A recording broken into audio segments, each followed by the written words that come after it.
So there's our upside down 18.5 Briggs and Stratton Husqavarna 42-inch deck. Issue we were having after the first mow of the year, no issues at all, but now all of a sudden we're getting no start. So I played around with it for a while.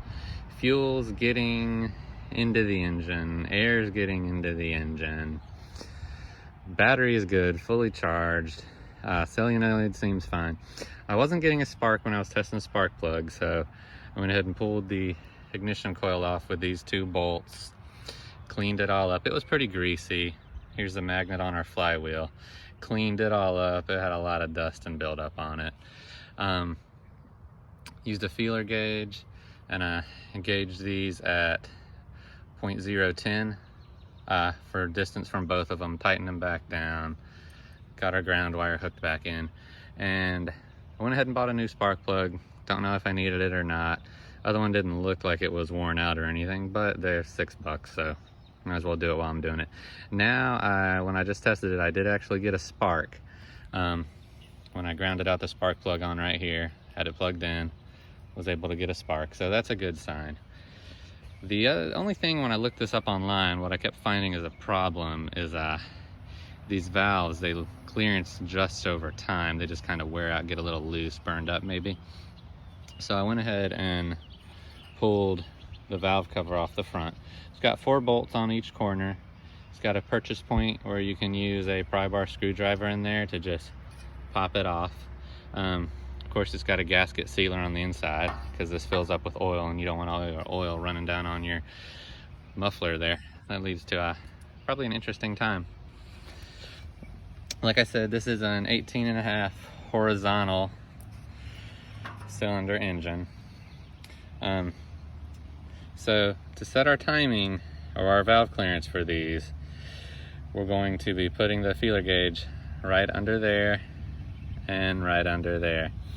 Apparently these also have a little seat in there, which if these get really bad may fall out, and if that happens you'll find it laying in the bottom when you take your valve cover off here. But to know that our piston's in the right spot, first thing we're gonna do is we'll start turning our flywheel. And the first valve you see move will be your exhaust valve. So that should be our exhaust valve. You can't really tell by how they line up, since your intake comes in here, your exhaust comes out here. It all looks like it's coming from the same valve. So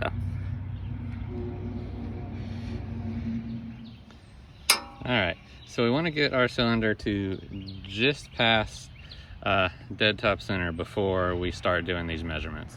So the way to do that is screwdriver or socket, whatever you're going to use, make sure you've got it nice and clean because you don't want to put anything nasty, anything cruddy in there. And you're going to go through your spark plug hole, and that's going to put you right at the top of your cylinder. Also, make sure you don't push this in. You're not going to scratch it. You're not going to bind it. If you start finding yourself binding on against this exhaust line on your way out, stop, pull it out, make sure you're not binding on it. This is a little hard to do two hands or one-handed, so see if I can get this to balance at any kind. That's top dead center, and just off in a little bit. All right. Now, once we find where we put our feeler gauge, we're gonna see what kind of clearances we have here. All right. I did some backwards speaking earlier when we were locating which valve is which. The first one to move when you spin the engine is the intake, not the exhaust. That makes sense, right? Because it's taking in fuel. All right, so we've got our intake on top here. This should be 0.004 to 0.006 on our feeler gauge. So we've got our 0.005 there. So let's see how we do. All right, without an issue. Now I've gone ahead and I tried it with the 0.6. I was able to make it. Tried it with a 0.7. I was not.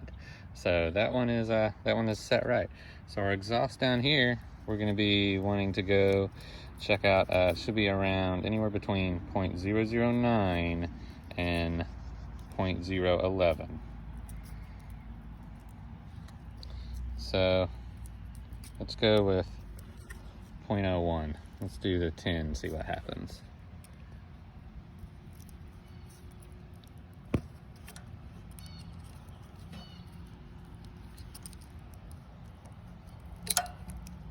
At 10 we are a little tight, so let's see how we do at 9. Sorry, can't get these things, are all oiled up, can't move them together.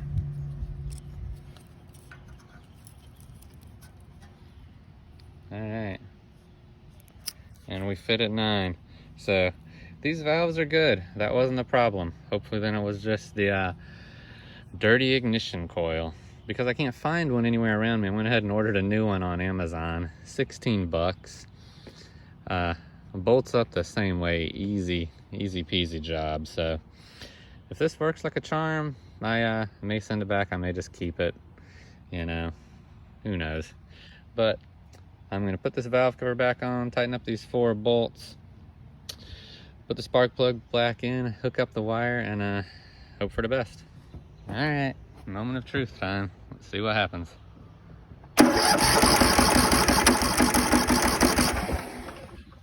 Hey, we are better than we were before. Before I was barely getting anything.